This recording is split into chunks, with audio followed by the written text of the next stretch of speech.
Welcome to Teabaggers, the podcast where golf meets a whole new level of attitude. I'm Dale Smedley, co-founder of Golf Gods, and I'm here to bring you behind the scenes of the brand, the sport, and the people who make golf more than just a game. That's right. If you're here for stuffy country club talk, you might be in the wrong place. I'm Sean Trevelyan, mostly referred to as Bear, the co-founder of Golf Gods. And if you love golf and don't take life too seriously, then grab a drink, kick back, and join us for some stories, laughs, and maybe a few hot takes. In this podcast, we're digging into all things Golf Gods, from the crazy idea that started it all to the wins, the struggles, and everything in between. Trust me, you don't want to miss it. So whether you're a weekend warrior or just here for the banter, welcome to Teabaggers, where golf is life, but not too serious. Let's tee it up. Welcome back to Teabaggers, the podcast where golf, banter, and good times collide. Today we have a very special guest on the podcast. He's from Colombia. He's a Karaoke and LIV Golf superstar, Sebastián Muñoz. Seb, welcome to the podcast. Hey, thank you for having me. Excellent, mate. So just quickly, this is your third time in Adelaide. So I thought we'd be a bit hospitable, and we've got a little bit of South Australian cuisine on the table if you want to help yourself. So we have some fruit chocks, which is a very famous treat here in South Australia, chocolate. Okay. We also have the Villiers pies, which are an iconic bakery here, and also a West End draft, which is the most famous beer from South Australia. So if you feel like at any time needing something to eat or drink, help yourself. What's the sauce? That's tomato sauce, okay. Yeah. So that goes with the sauce. Meat pie. It's just like the way to get a meat pie done in Australia. So I wanted to start by asking you about growing up in Colombia. Now, as Australians, we've heard a lot about Colombia. Many of us haven't been there, but what's the golf scene like in Colombia, and particularly when you were young? So in your time growing up, what was it like? Was it a popular sport? Was it accessible to everyone? What was the scene of golf like growing up? Yeah, so Colombia golf still like a highly secluded sport. You know, it's if you can afford it or not. Basically, there's only like 50 country clubs and golf available. Golf for the public's not very available. There's probably like 2, maybe 3 public golf courses in the country. In the whole country? In the whole country, wow. Yeah. So yeah, it's not very popular. It's not a thing that is very common. I was lucky that my grandfather is a member of the course, and I was lucky that he brought me out, and that I began since there, you know. So for me, it was normal because we were members at the club. But yeah, other than that, you know, it's just growing up, Camilo Villegas was probably, you know, the big superstar from Colombia that kind of started opening the doors around 2007, 2008 when he started winning on the PGA Tour. Mm-hmm. And that kind of like made it a little bit more popular. He was famous because he was sponsored by Juan Valdez, you know, Colombia's coffee. So, you know, it was like a big boom. But yeah, it's still a small sport in Colombia, I would say. Yeah, great. That's awesome. So you mentioned your grandfather was a member at a country club. Is that how you got into golf, through him? Did your parents play, or was he the instigator in you discovering golf? And what age was it too?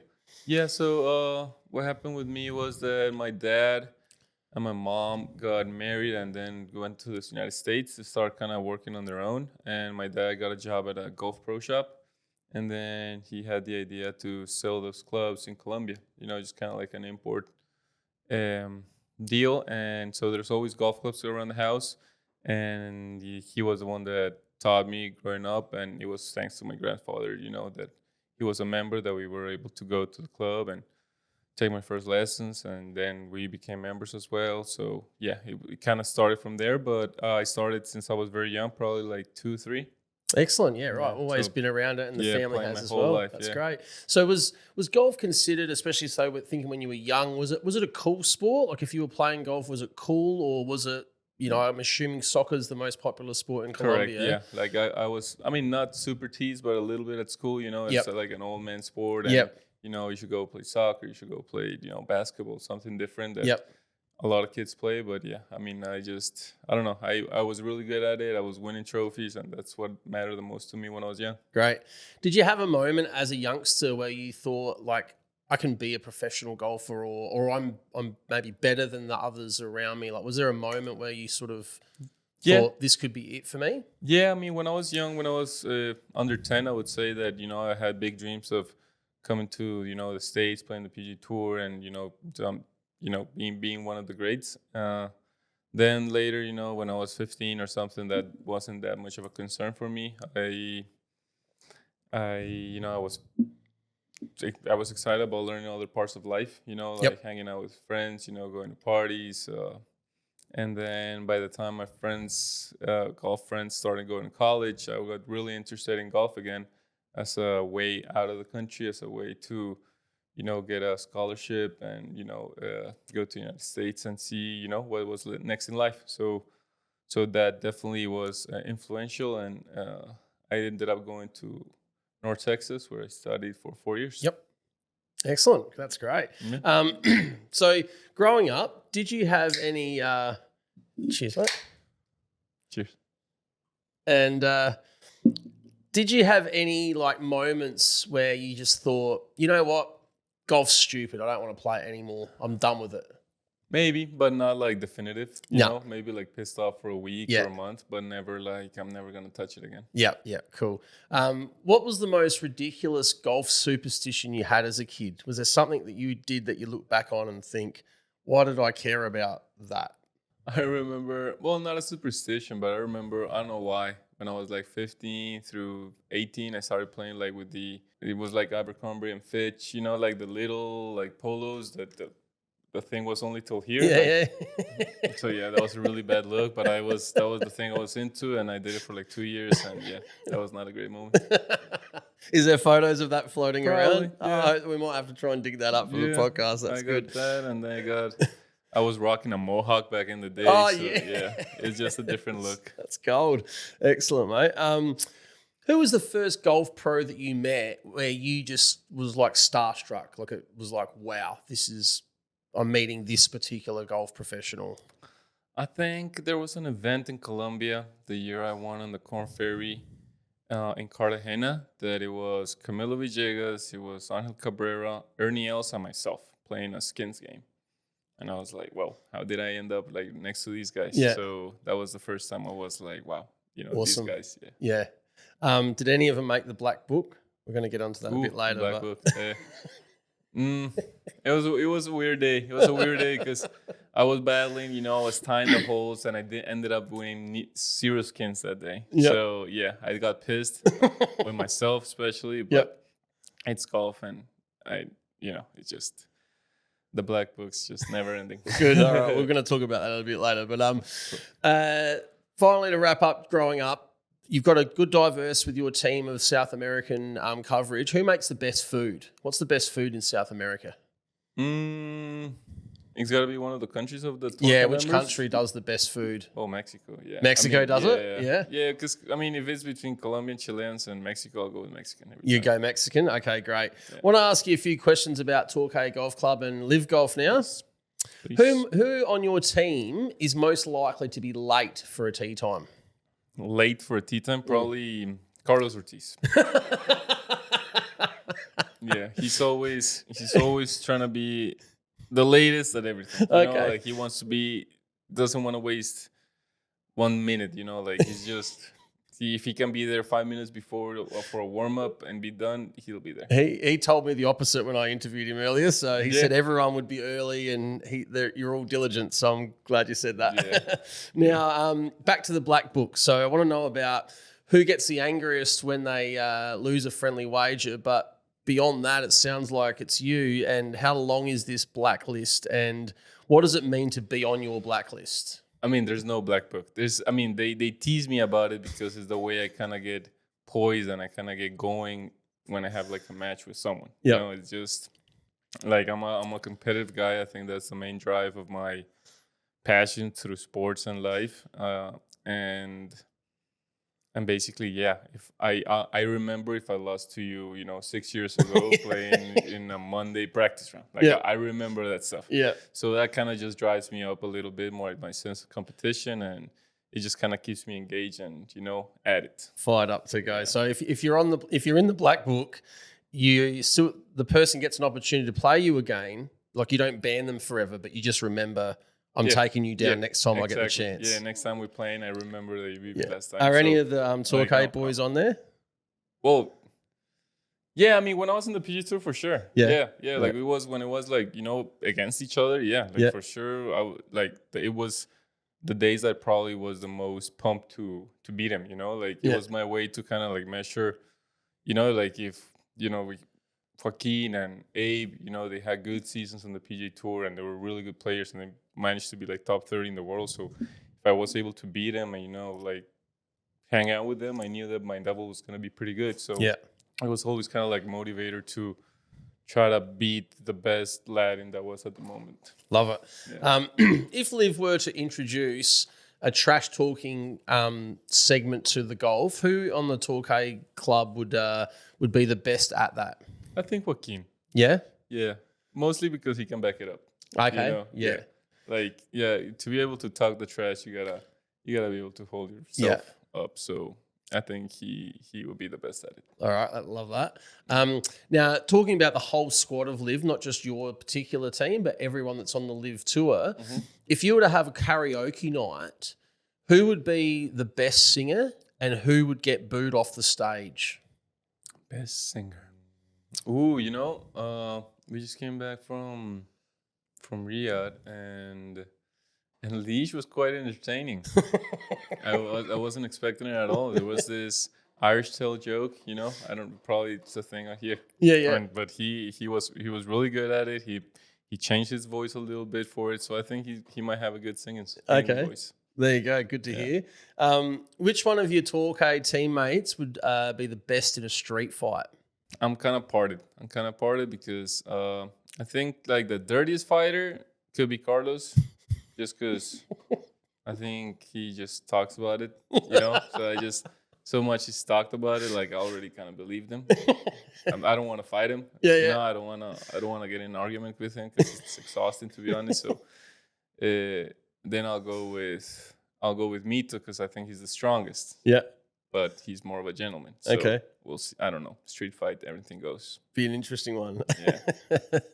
If the LIV Tour introduced a beer chugging contest, sculling a beer, where do you think the Torquay Golf Club would rank amongst the other teams? Out of the 13 teams, chugging. Wait, just one beer or like multiple? Just one each. But you would all four of you would have to go, and you don't finish until the last one's finished. We're probably ranked as mid-table, to be honest. Mid-table? Yeah, I mean, no one's a big gulper, but I think we can handle. One beer is fine. Yeah, good. Yeah. Now, obviously, we know LIV for its entertainment.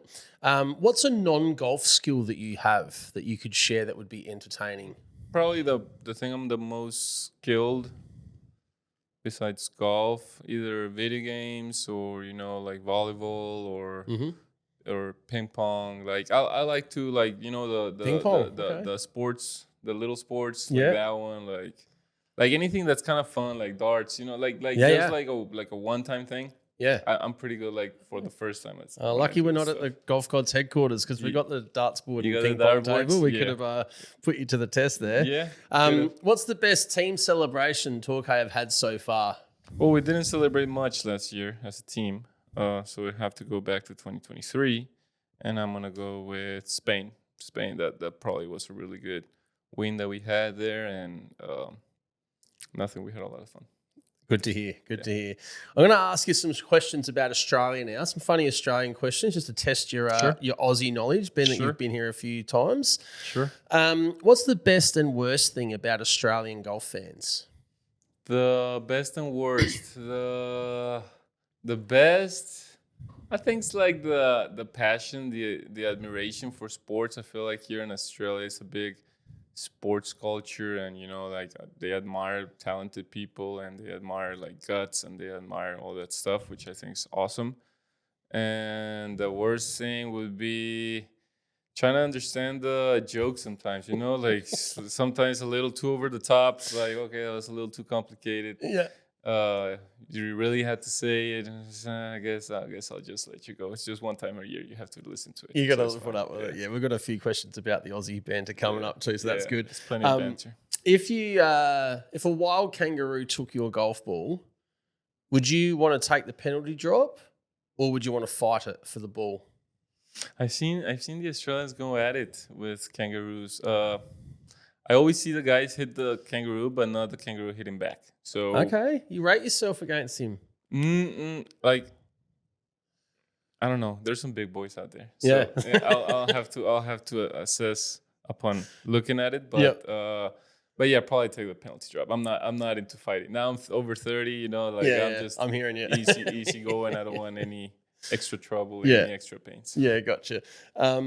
What's one thing in Australia that's made you just go, that's a bit weird? You know, made you feel like it's just, weird? Not a lot. To be honest, it's. I mean, maybe. No, I mean, I don't really have anything to comment on that. Yep. I mean, I haven't. We're all good down here. I haven't felt like weirded out by something. I mean, I think the pies are great. Yeah. The food hasn't scared me. Yep. No, I mean, I'm good. Love that. I mean, so far so good. Good, man. Appreciate that. Yeah. What's more confusing, Australian slang or the LIV Golf team scoring format? Well, now it should be easy because it's 4 scores count. I did see that, but now because we've just got used to the way it was, and now we have to get used to another one. I guess that complicates the thing. Yeah. That's correct. But no, the banter, absolutely. The banter, yes. All right. Now, speaking of Aussie banter, I want you to give me your best. G'day, mate. Welcome to Australia in an Australian accent. So can you do that for us? Same thing? What you just said? Yeah. Good day, mate. Welcome to Australia. Yeah. Nailed it. Good man. Good man.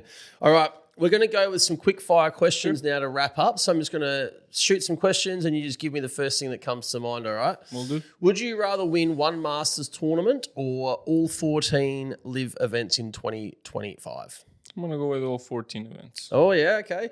Which golfer on LIV would you not want to room with?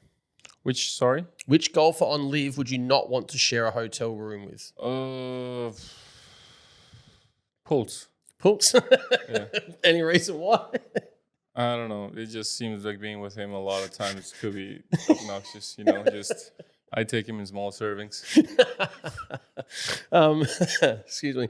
To settle a bet, longest drive or closest to pin contest? For me, closest to pin. Okay. You get a hole in one at the party hole at Adelaide.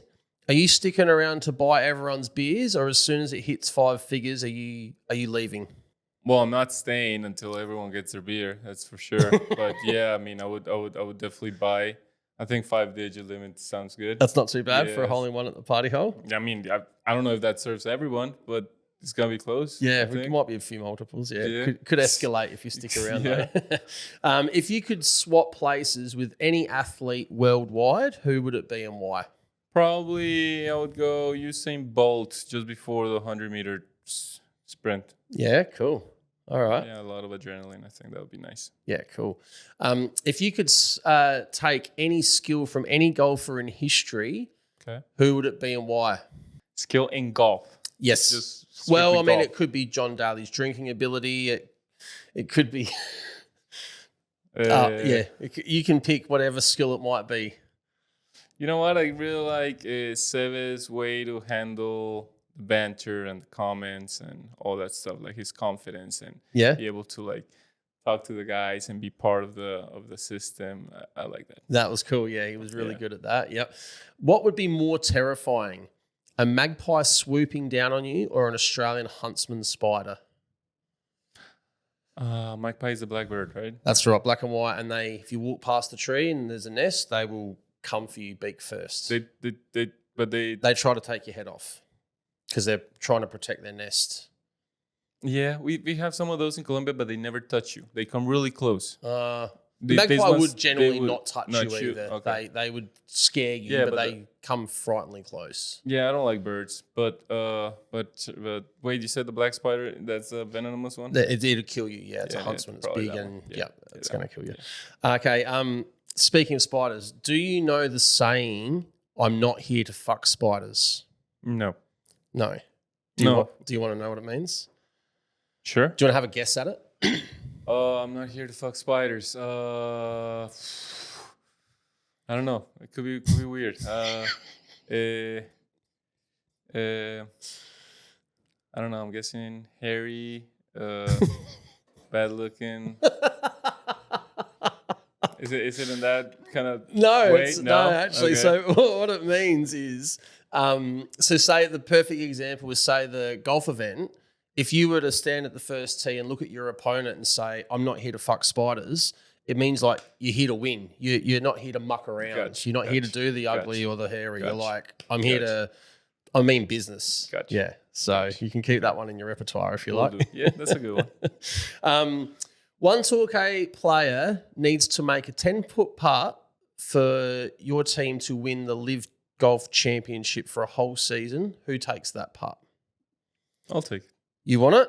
Love that. I'll take it. Good man. Yeah. And to finish up, what's going to be the winning score for the individuals Ooh. at LIV Golf Adelaide? What's it been? I think 19 and 18 the last couple of years. Yep. I don't know. I haven't seen. I'm going to go a couple less. 21. 21? Okay. Yeah.